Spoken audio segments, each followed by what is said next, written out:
Welcome to the LSI Behind the Wind podcast. My name is Sean Slatter, and for 30 years, I've dedicated my life to the science of business development. I've seen the impact of our work, which has evolved into economic development and now social impact.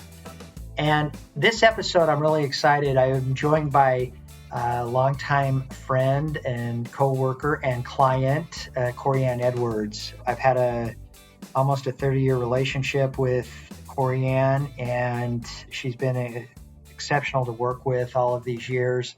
She has been the architect of many of the LSI economic development and social impact programs that are now large practice areas of LSI. And she was the strategist behind many of these initiatives that included our work with our PTAC organizations and large economic development ecosystem creations and working with organizations to create jobs for demographics. And so it was so fun catching up with Kori Ann, who is now the Director of Operations for the Utah Governor's Office of Opportunity. And we abbreviate that Go Utah.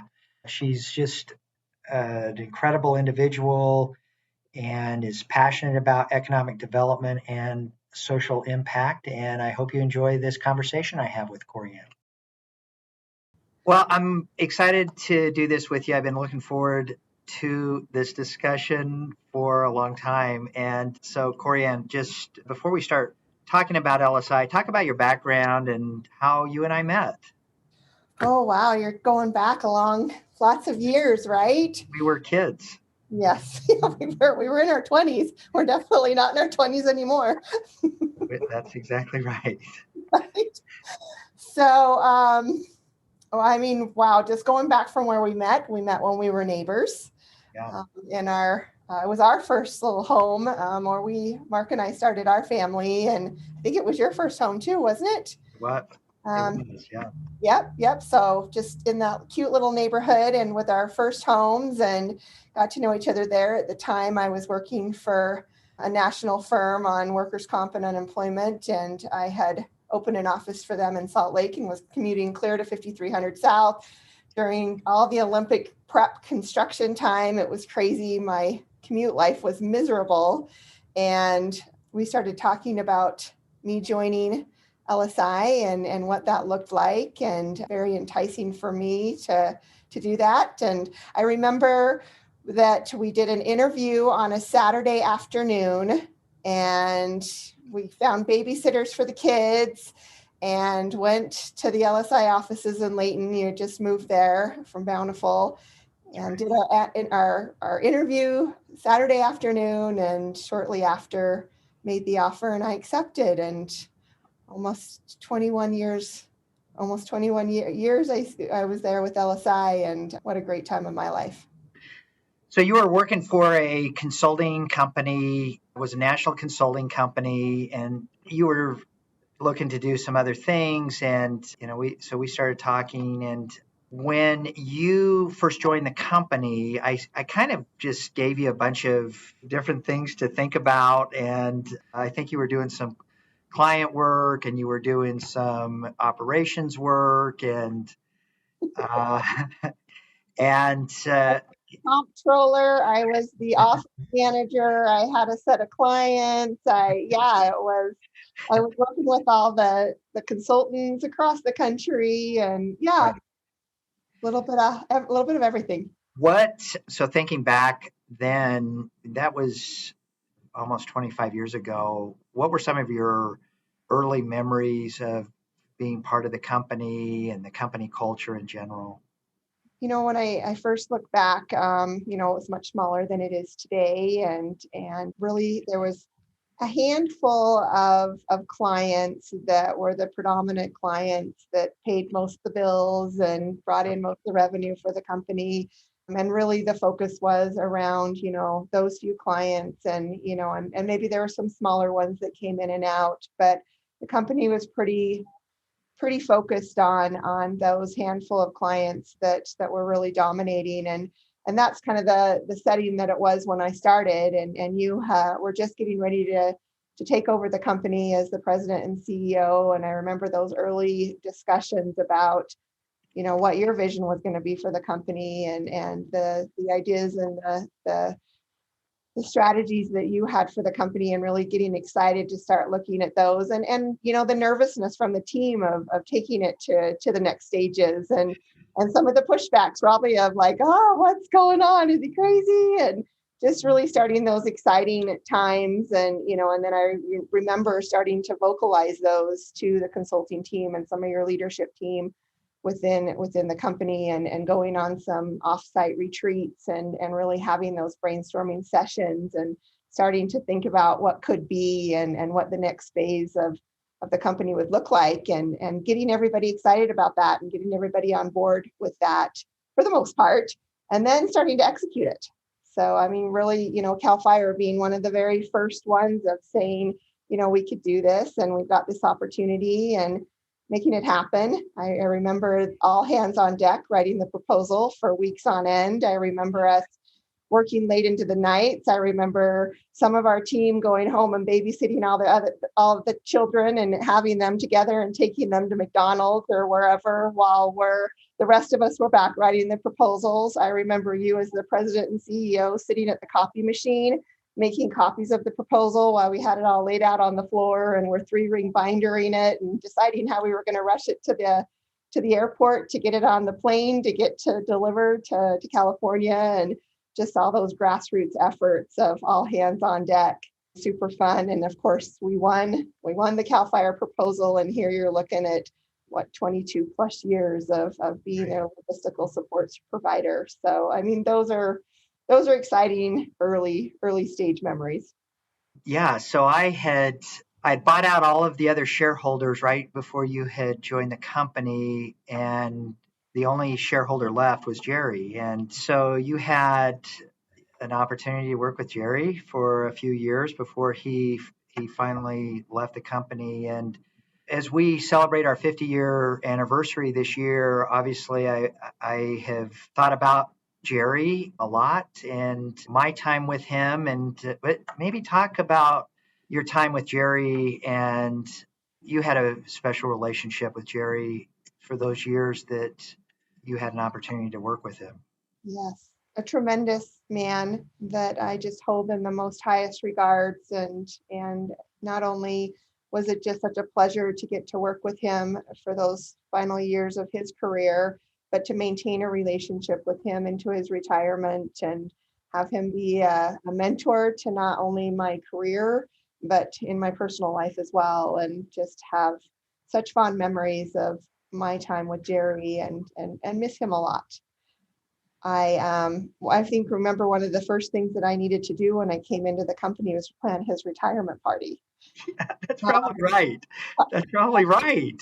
The founder of this company, and I've got to plan his retirement party, and what does that look like? And I felt so intimidated and to do that. And we planned that huge event at Oak Ridge Country Club, and consultants and partners from all across the country flew in for it. And I had the opportunity to meet all of them who, had retired by the time I started, but had the chance to provide a opportunity where they came in and got to hear all those great things from Jerry. We had that big live band, and it was quite the party. And I think he appreciated that. Then, he retired, and then you pulled him back out of retirement to help on this CAL FIRE contract. And we all have good memories of that desk that you're still probably sitting in right now, that has a desk on both sides, and you and him sharing that desk and sitting on both sides, and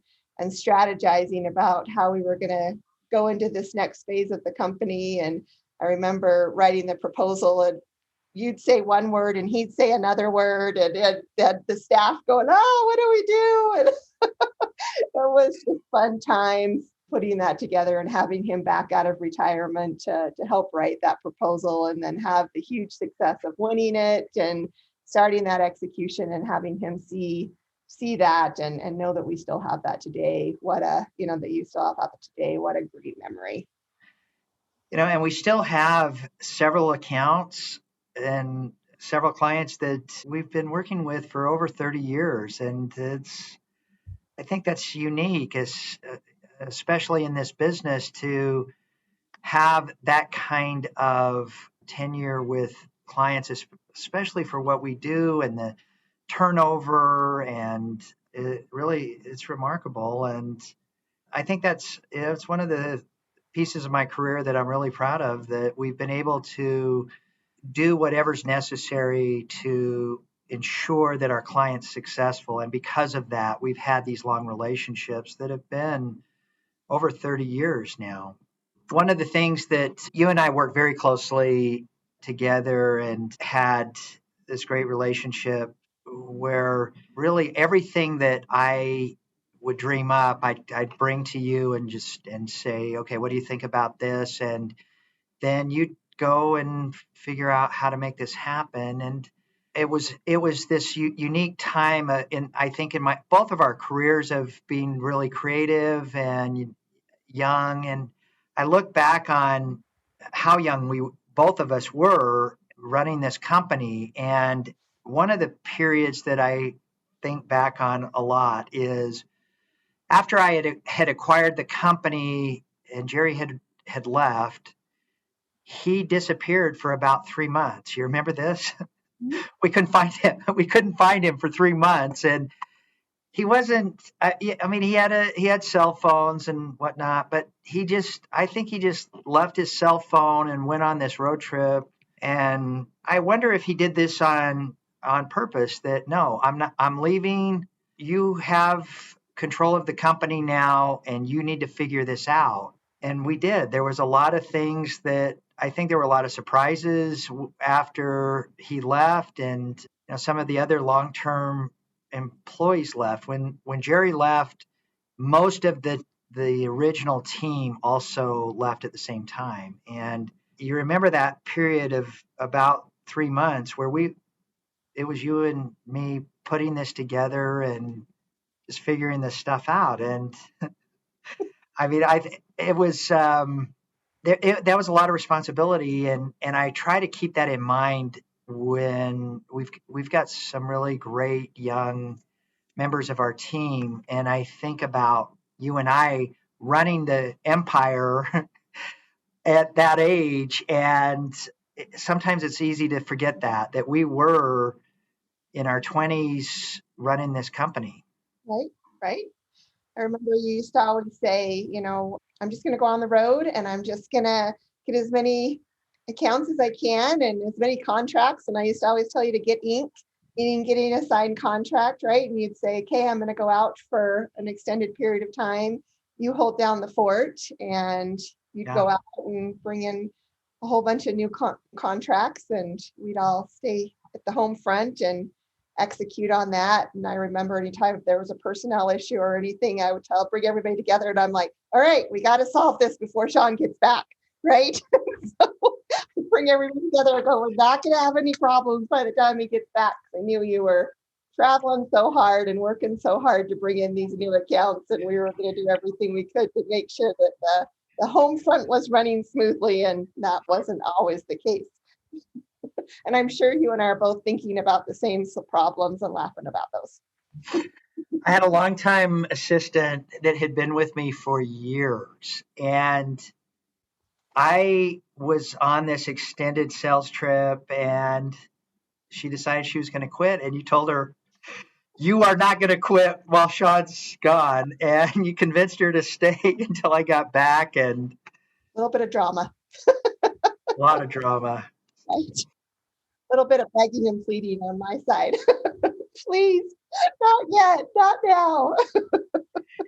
One of the things that I thought was amazing in working with you all of those years, Kori Ann, is that, as I said, a lot of times I'd come to you and just say, I don't know where this is going to go. I don't know what, but I think there's something here. And then you would take that little thread and turn it into something really amazing. And one of the things that happened was that I think back on a lot is, we had won this contract for General Dynamics. It was the largest contract at that time that the company had ever won. And we saw this incredible transformation of this region in this very depressed area. And they hired 3,000 people. And I came back and I'd had that meeting with Governor. Was it Huntsman? Huntsman at the time, No, wasn't it? no, the governor of Michigan, Yes, yes. Governor Granholm, and she was like so intrigued by this. And remember, I said, I really think there's something here. And we were dabbling in some of this economic development work even before that. We had done a lot of BRAC work, which in the early 90s and then in the late 80s before I started with the company, and then really into the early 90s. Think about all that BRAC work that we had done, and trying to quantify economic impact of these installations, and it had been tangent, but we really had not done a lot of economic development or social impact work. But I remember coming back from that meeting with Governor Granholm and saying to you, I really think there's something here. We were on the cusp of the CASQ program at the time in Oklahoma City, and we were thinking about some of these SBA rigs. We were talking to the Department of Commerce. But you mentioned our work with the state of California being transformational, and it absolutely was. And I think this other period of time was right after that General Dynamics win, where you started putting together these strategies for some of this economic development work. Do you want to talk about that? It really did turn the company in a new direction. Right. Yeah, I love to talk about it. It's a passion of mine and the reason why I'm at the governor's office today. But yeah, kind of that 2004, 2005 timeline, we started thinking about, we won the CAL FIRE contract in 2000, and Right. then had the GE contract, and then started thinking about, this is a good fit for what we do, and some of our passions, and starting to take that core concept and core methodology of LSI, of the capture work, and putting teams together and supplier development, and of course the proposal and post execution, and really kind of starting to see a vision of how it can work in other facets than just a large defense company, and really realizing that there is a place for this in communities and regions and in state economics, and how to put that into play. And thanks for giving me the credit, but it was definitely a large team there at LSI that helped see the vision and help put this into play. So I give a shout out to many people that helped make this happen. But really it created, we started working with various legislators and various state economic leaders in Oklahoma and Utah to start this vision. And Oklahoma started down the path quicker than Utah.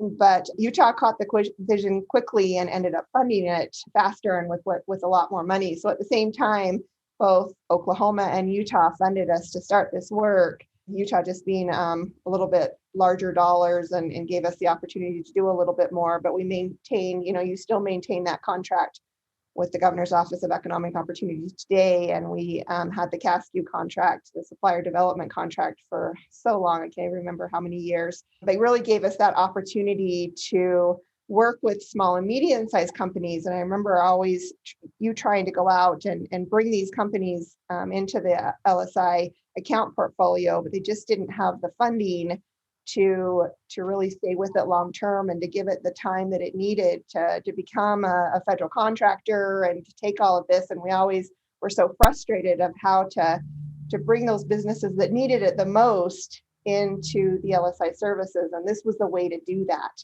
right? So we could start working with these small and medium-sized businesses, teach them all of the methodologies that the big businesses got, but the state paid for those services because they saw the economic value of growing their small businesses, growing their medium-sized businesses, what it was doing to bring those revenues into those companies and the job creations that then they were able to do, and then the economic impact that has to a community and to a region and to a state, and then you take that, into rural communities and all of that, and it's just tenfold of the value that it provides. So it's just such a fun experience. I work now for the governor's Office of Economic Opportunity for the state of Utah, and this contract is still with that office, and it's always been one of the highest ROI programs within this economic division of the governor's office, really because it is growing those small businesses and teaching them how to do this and providing that advantage. So what a huge career opportunity for me.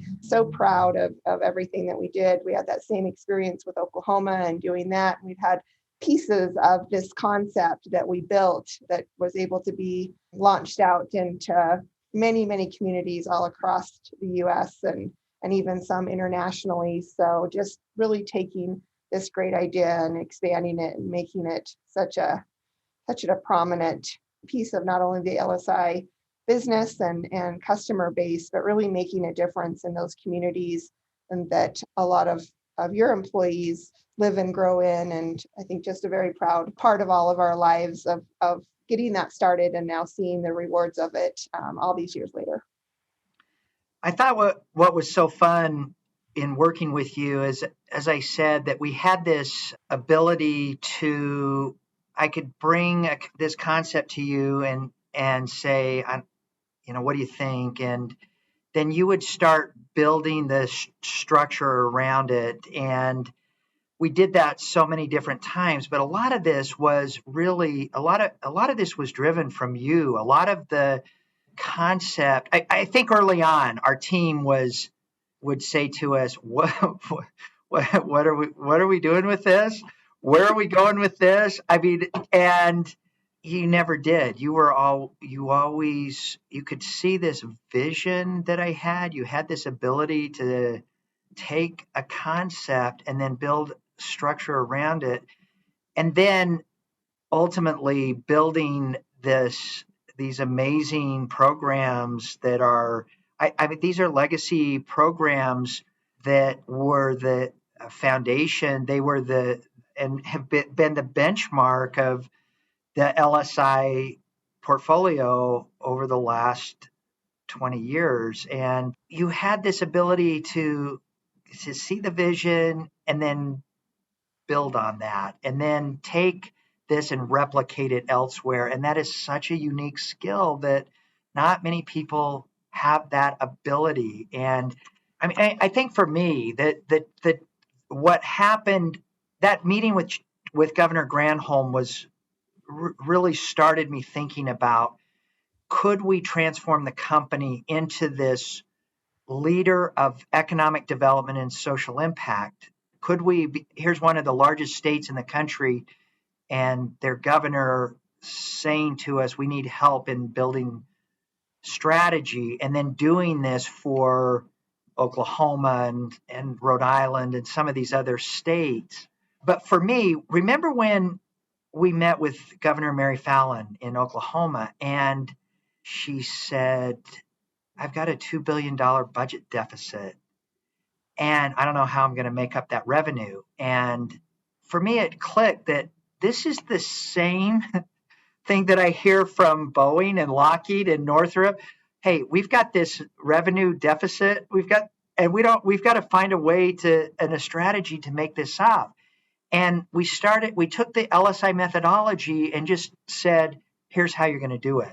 And really, a lot of this was you morphing this into then social impact. And give me some of your thoughts on when we started looking at social impact work and these, the Veterans Program and the TANF initiative and some of these other early social impact projects that those were your creations. So, well, definitely team creations. And, I think it was always coined for a long time that you were the wow and I was the how, right? So you come up with these big ideas and like you said, I just start chunking them. I just start piecing it and saying, okay, let's just deal with this sliver. How can we make this work? And it would just grow and morph into it. And most of the time it was a passion. I think part of the fun part was, these two federal career service people. We didn't grow up in that world, with a team of subject matter experts on our bench that had and trying to get them to envision these new ideas. But, so I would, kind of try to start getting them on board and start having them see a vision. And then when they started seeing the fruits of that labor, I mean, there's nothing greater than having grown, careered military men sit in your office crying because they had just helped a company win a big contract and saved jobs that were like family to the small business. They were family, and to see the fruits of that labor, and for them to realize that by giving their expertise to these small businesses, that they were not just helping a business stay in business, but they were saving jobs, and they were keeping food on people's tables and helping them have a family, sustain their families. And when they started seeing that they could have that kind of impact at that personal level, then the passion just grew and grew, and people got more and more hungry. Our team got more and more hungry to get these wins and to have that personal piece of it. And then you start taking those into communities that were depressed, and coal communities that were coal miners that were losing their jobs, and not only did those individuals wonder what was going to happen to them, but the communities themselves wondered what was going to happen to their communities and their towns that families generations had grown up in, and starting to bring new money into that. So the nice thing about this program is it wasn't just recirculating money around. It was bringing brand new revenue streams into these businesses and then into these communities that they never even knew that they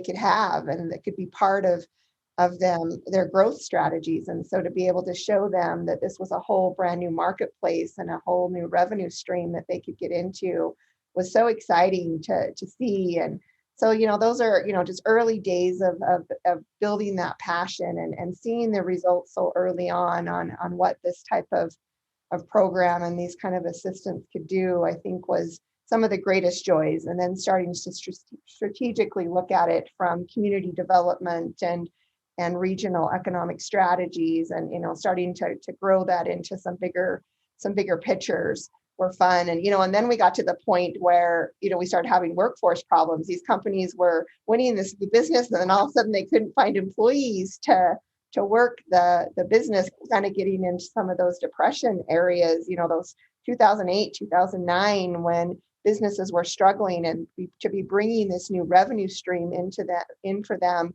was so huge. But then they were having some workforce issues, and that's what kind of got us down to the social impact. Is now, did we not need to bring them? We were going to continue to bring them new revenue, but we had to find them the employees to execute on the revenue that they were getting, and starting to think outside the box of additional community support, and how could we get these adult learners or these underprivileged individuals that maybe hadn't been traditional contributors to the workforce, and figuring out how to bring them into the workforce. So not only helping these companies get the workforce they need, but helping these communities that had, a workforce that wasn't working, and that they had. I remember you talking all the time about the balance sheet of, the cost of what having somebody stay on benefits and state benefits and living off of that versus, contributing themselves. And you're talking about this balance sheet all the time, that, if we can put these people to work, then they're going to be contributors and start paying,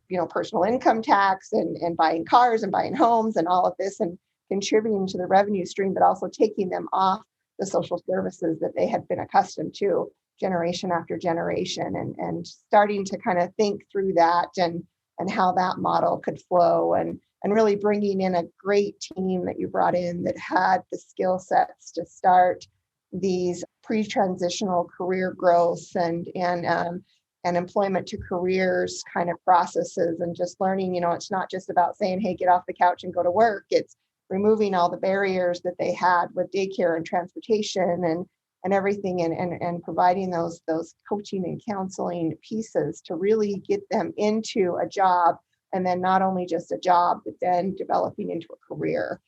And that piece of it, so it's just been this great evolution of, seeing a need and providing a solution and bringing along a team that really had that skill set to make it happen. It was super fun. Was fun. And I loved that no matter what crazy thing I would bring to you, you would never say, we're not doing that. You just figure out how to do it. And and you'd go, a lot of times you were going to sell it to the team and say, no, this is why this is important. This is why this is important to the community. This is why this is important to this industry. This is why this is important to the company. And I can never remember you saying, no way, we're not doing that. Glad that's your memory, because I don't know if that was always the case. I had to come home and go, oh my God, how are we going to do this? I'm sure you would be thinking, what? Okay, how are we going to do this? But you always did, and you always figured out, okay, this is how we're going to build it. We're going to this is what we'll do to build this and make it successful. You just won this great award and recognition for you being really the architect of UAMI, which was so well deserved. And you want to talk about that for a minute, because I think it really brought together this concept of business development, the supply chain to make that happen, the workforce, even the social impact. It's been such a complex engagement, and you really were the architect behind this. I mean, talk about that engagement, because it became the basis and model for all of our other ecosystem work. Well, thank you. And I was privileged to be, one of the founders of UAM, the Utah Advanced Materials and Manufacturing Initiative. Definitely was not just me, but a lot of great individuals that had come together. I think that, at the time, what the community, the state had always been cluster focused and recognized those industries that were bringing in good jobs, good GDP to the state, and really doing what they could to cultivate a good environment for those to grow. And this manufacturing, Utah's always had such a strong manufacturing industry, specific in the composite industry, and then everything that came out of Hill Air Force Base that created a lot of that industry. And so they, the concept was there, and we just, were able to come in and really give it some structure. And I heard you talk with James Taylor a lot about the ecosystem and putting that together in the podcast you did with him, and kind of took me back to those days where we were working on cluster development and working on that ecosystem development. This was just a great opportunity to take all of that and connect it together, from a industry perspective, from a state cluster perspective, from a workforce perspective, and just really try to figure out the components that it needed to lift it and let it grow. And that was in early 2015 that kind of started. There were some federal programs that helped launch it and give it some money and some structure, which had been, and now the SBA is on there, EDA is on there. It's just grown and got a lot more federal support with it, but really just taking it and giving it that cluster. We're doing supply chain development with it. We developed one of a unique tool, Connects tool, that supplies that. Now it's part of the National Manufacturing Network, and multiple states have bought that program and are using it in their states, just connecting our large and small businesses together, with supply chain being such a critical gap right now, right, in our country, and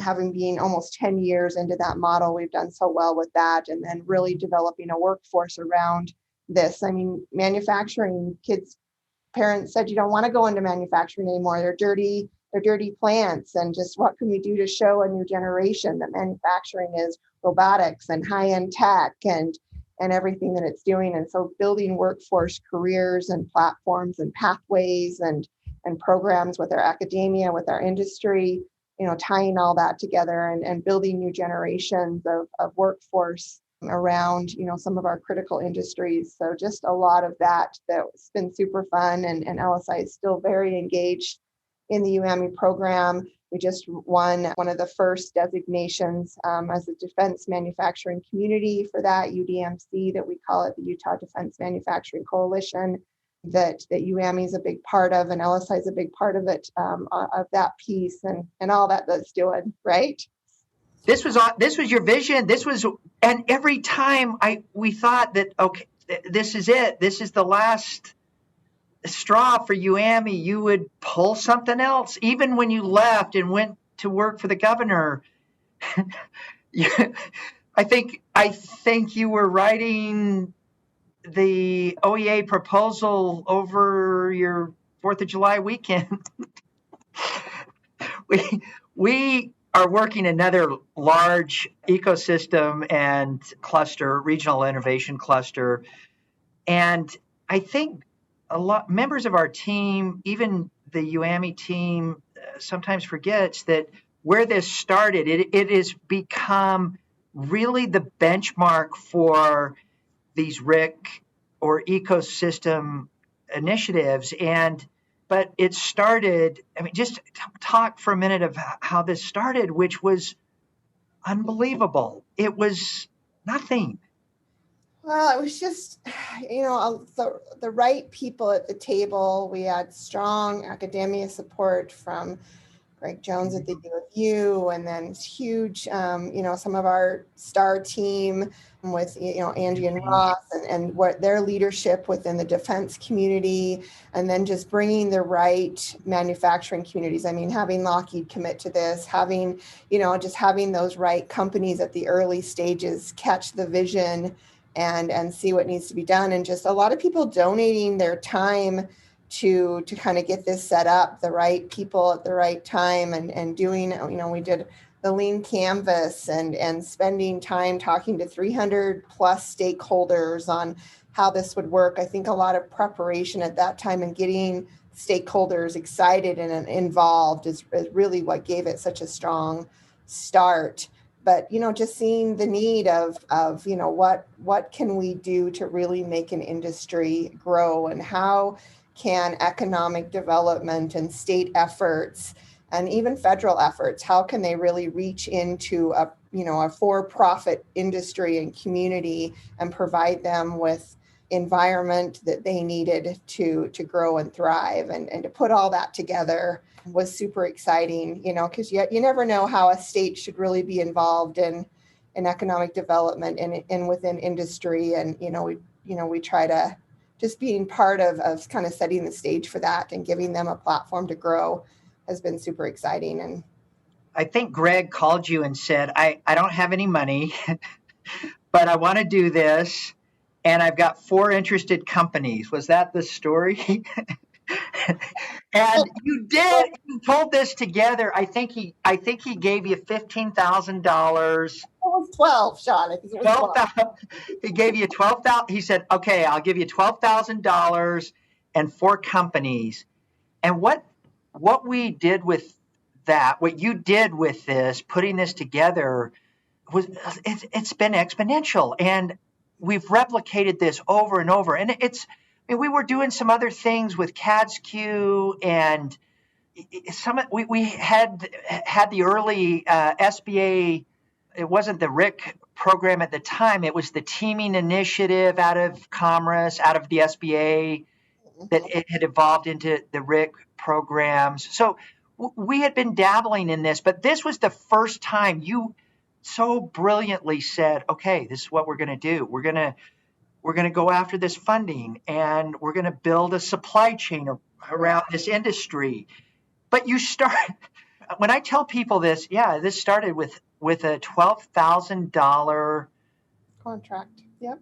Hey, go see what you can do with this. And then 4 companies. There were 4 companies of the cluster at the time. And it's now 6,000 companies in the cluster, I want to say. We just built a $12 billion opportunity pipeline for this program. And we've got this workforce piece of it. We've got, obviously the supply chain, the business development, all of the economic impact of this has just been incredible. The other thing that we're taking this, we've replicated this with other ecosystems around the country that has just been such a significant impact for these regions.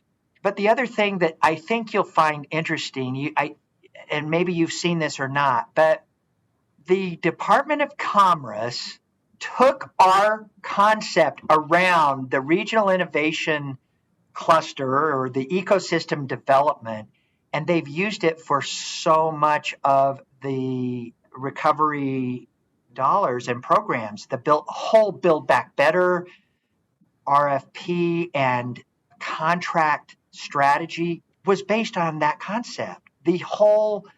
Everything that we're seeing coming out of the agencies now on the Infrastructure Investment and Jobs Act that have been pushed from the Treasury into the agencies, they're using the Commerce Regional Innovation Cluster concept as the framework for these procurements. That was you. That was so much of that was your design all those years ago. And I tell people it's really amazing to see what you've done with this work that has transformed so many communities. It's amazing. Well, for me, what always bothered me was silos, right? I hated doing things in a silo and just being able to connect. And the opportunity really is there was a lot of good programs out there that were either not taking advantage of or taking advantage of silos, and starting to build those and coalesce them into a bigger program. How can the power money out of, EDA for the coal communities work with the regional clusters and the SBA's innovation and entrepreneurialism pieces, and what's the state doing, and how, and if you start peeling back all that and looking at it as one big program, and how they all fit together, you've got several pots of money, then all of a sudden you've got enough money to do something big. And, you've got, if you overlay it with the right focus, it really can be quite powerful. And I think that was just, the team had, we were able to take this vision and combine all of these pots of money to make it substantial enough that we could do something and move the needle and really start putting it all together as to one piece. And the greater whole is what really has made it do something versus just, one little small effort here and one little small effort here. Doing it at a big picture level really is what gave it wings.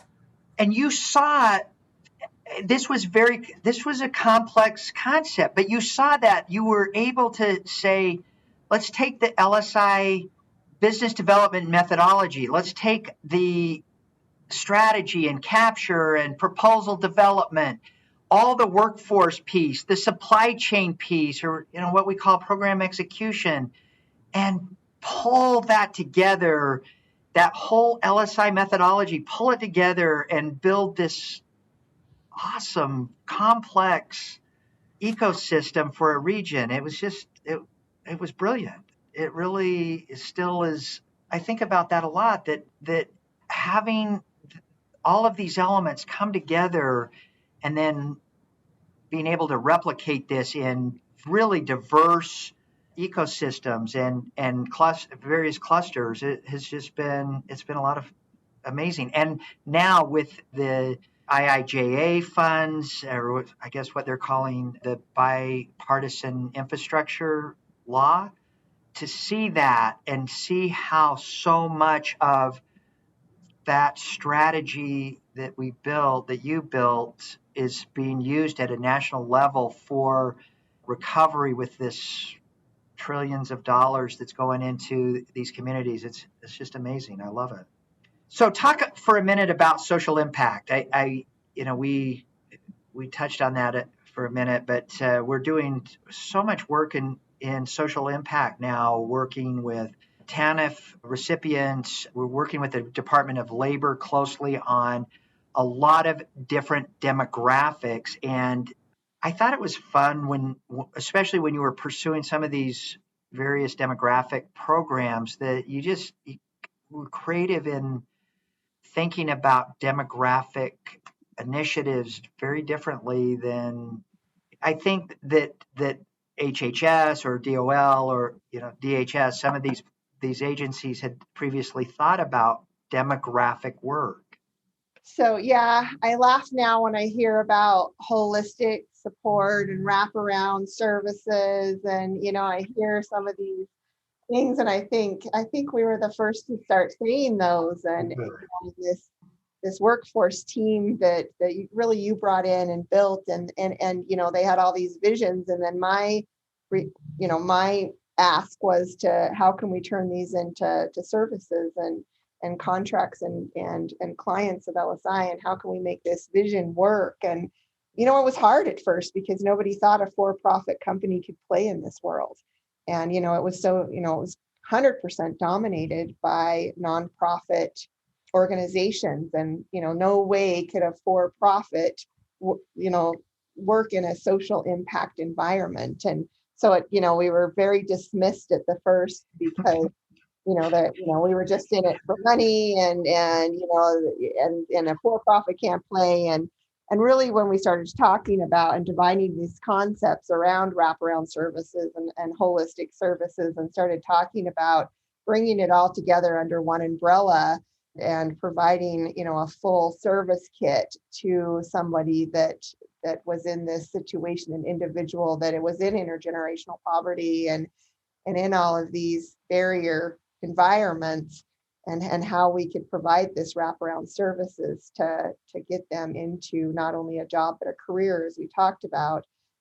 Then people start taking us pretty serious, and when you start having being the strongest TANF vendor in the state for the services that we're providing, and start showcasing these models. And my credit is just the fact that I kind of saw it from a business standpoint and was able to put it together, but a great team that really knew how to help these individuals and how to provide them with the coaching and the counseling, and just understanding that it's not just giving them a check or giving them their job, that we've got to remove all the barriers that they have in their lives and how to do that. And we were not only just teaching them how to be an employee, but and I'm sure the program's grown from there, but teaching them how to buy their first home, and really start having this upward mobility where they could start being a contributor to a society instead of being on the balance sheet of being a cost to society, right? So just seeing that work, and seeing that there's so many wins with that. I mean, the most important win is helping that individual have a sustaining life, and their families to have self-sustaining life and get themselves out of these intergenerational situations. And so starting with that, but then then solving workforce problems. The state has we have a lot of workforce problems across the country now, and just not enough workers, and bringing a new demographic into the workforce. So just, the exponential benefits is awesome. Some of the demographics that you worked, I thought it was, and some of them it didn't play out, but it was the crucible, and it really set this foundation that we took and could apply to other demographics. But I just love that we started down this path with the Veterans Initiative, and then TANF, and the Native American program, and the individuals with disabilities, and the high school dropouts, and it was so fun when you and your team were bringing these new ideas to the table, that, okay, well, what about this? And plugging it into the business development and economic development programs, and building these complex engagements. It has just been, and we use so many of your templates to stand up these new engagements with whatever it is. It didn't matter. You had the ability to take that vision and say, if it's a state or a municipality, if it's working with a Department of Labor or Health and Human Services, this is how we're going to stand this up. It's fun to reflect on that. And then a few years ago, you said, hey, I've got this great opportunity with the governor's office, and I want you to support me in pursuing this. And I said, Kori Ann, you're going to hate this. What are you talking about? We make fun of these bureaucrats. You're going to go off and be a bureaucrat. You and I, for 20 plus years, have been making fun of these bureaucrats. So talk about that for a minute. Well, I'm now a bureaucrat. No, I'm not. I just, we had worked all of these years when we created the economic development arm, working with all these agencies, and you threw me to the wolves at the legislature and told me to go figure it out. And you did. I'd cry in my car before I'd walk into the Capitol, figured out how I was going to get it done, and ended up testifying in a dozen capitals, and now being a legislative subject matter expert, I guess, in my own right, for all these years. But I do remember those early days where I would sit in my car and cry before I went in. But it just. Let me interrupt you, because that's something that people have not. They really did not understand about one of your superpowers, which was you didn't have a policy background. You didn't have an understanding of how the legislature worked. And you, as this young executive, you walked into the legislature and said, "This is what I need." And they're all looking around at each other saying, who are you? And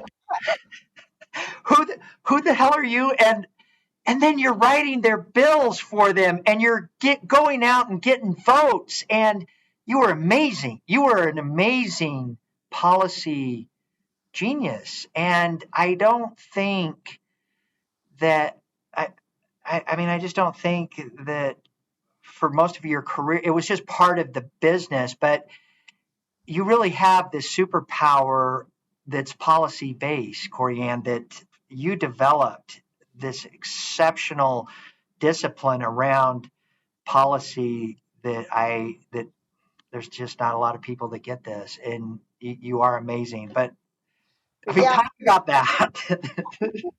One, the most important thing was building trust, right? And that was trust that I was bringing something good to the table, that the legislators could believe in, they could see the vision of it, and build that trust that we're going to bring something that is going to make a difference, and then proving that, right? And then getting their support year after year because they saw the difference it was making. And so, that's the basis of any grassroots effort, is just, having a good program, building the trust, and then executing well on it. And I think that was something that we always did, and that that launches then the trust that you can build off of to try new things and bring new things to the table. But from the Go Utah perspective now, the Governor's Office of Economic Opportunity, it's fun because this is it's a different makeup of a state office. It's part of the governor's office, so it has some credibility from being part of the governor's strategy and team. And really, this office was designed not to be a bureaucratic office. It was designed to work at the speed of business. And so we've got some uniqueness to this office and things that we can do that maybe some agencies can't do, because we're supposed to be most like industry and be the government's interface to industry. And so we've got to be able to talk their language and work like them. So that's been fun to take my industry background, bring it to an organization that is designed to support industry, and and just learn this other side of it, kind of some of the things that we struggled with and different things. I just wanted to learn this other piece of it and have the full circle of how it all works. And so it's been fun to layer all those years of economic strategy from the private side of it and the industry side of it, and now do it from the government side of it and be able to mesh those two together. And I think sometimes, I'll say something from an industry perspective and people will look at me like, what are you talking about? And I get to bring that new perspective on this side of the house, which I think is refreshing and gets people excited. So it's been a good evolution to my LSI career. The state of Utah has won so many awards on being the best economy, the best place for small business, the best.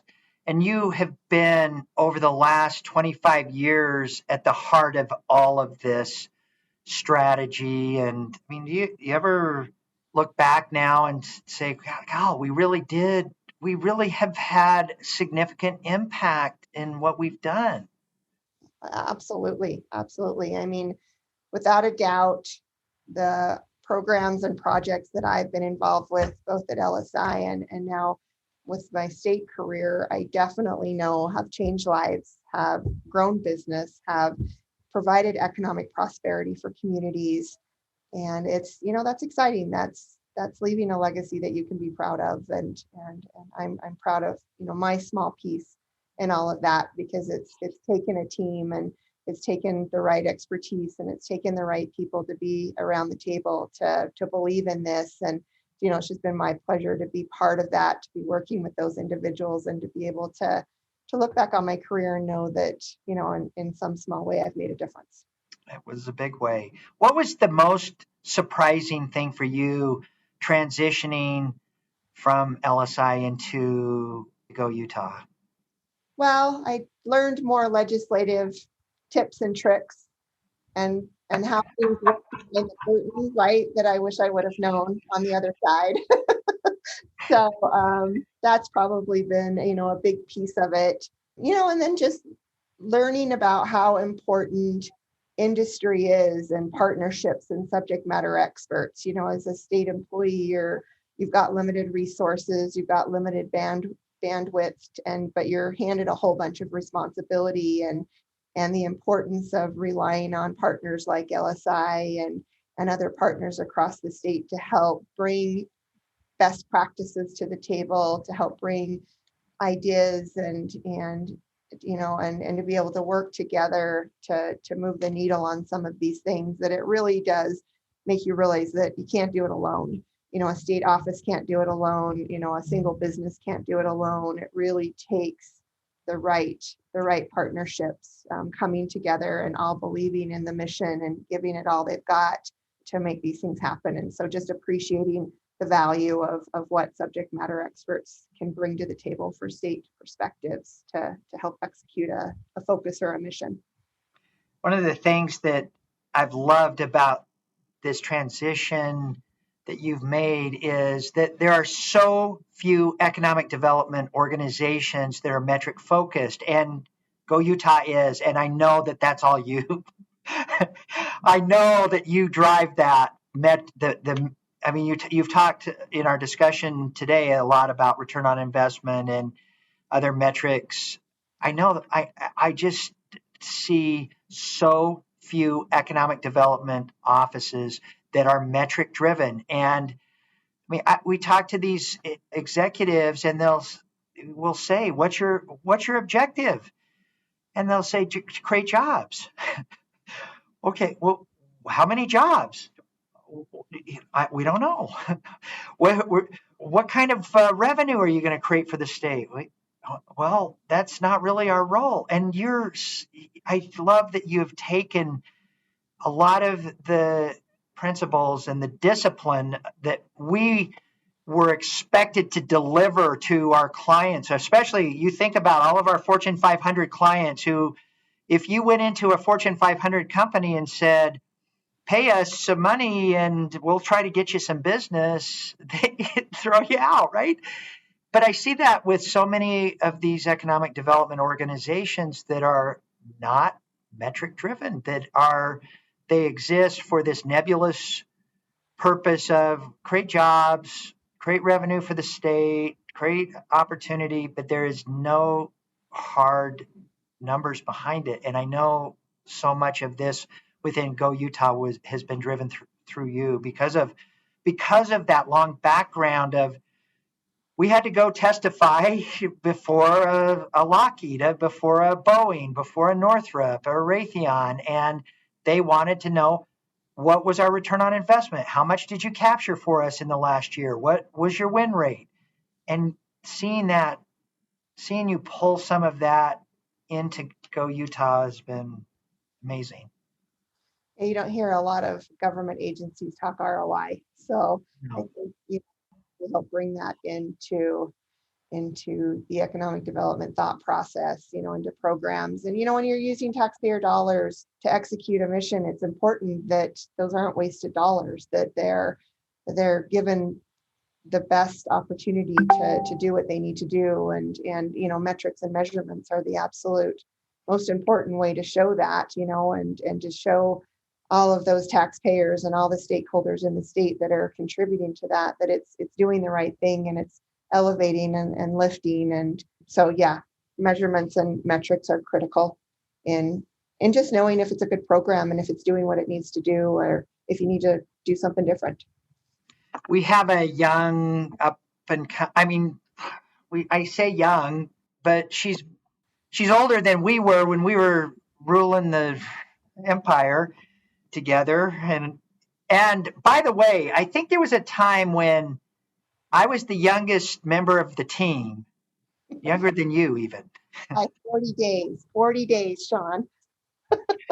40 days.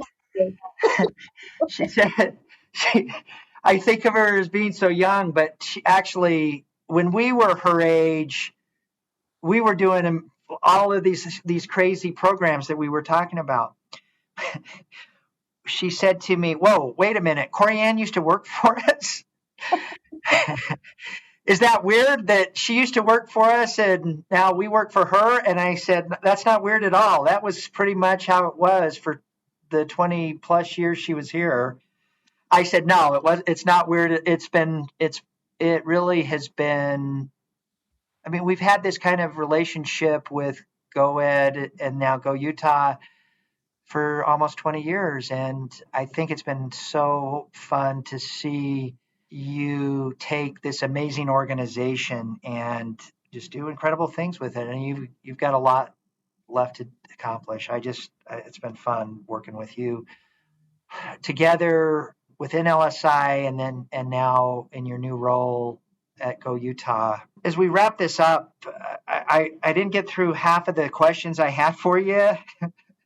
So maybe we could do another one of these at some point if it works or not. But as you think back on LSI's 50 years and then your time, which was almost half of that, those 50 years with LSI, is there anything that's memorable, or do you have any memories of LSI, especially of the last 50 years that you want to share or that you think about? Yeah, absolutely. And, I just want to congratulate LSI on its 50-year anniversary. Not many companies get to this milestone, and it's a huge milestone. So I want to congratulate you and the team for reaching that 50th year. And, just want to say that the LSI family, and that's really what I think of it as. And I always I've thought of it as a family, and the LSI family is absolutely amazing. I learned and grew so much as a result of my time at LSI.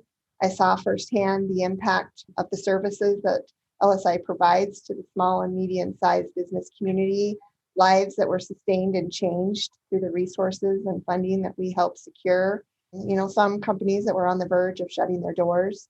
The company also has made a difference in people's lives through its philanthropic. Sean, you've been always one of the most philanthropic people that I've ever known.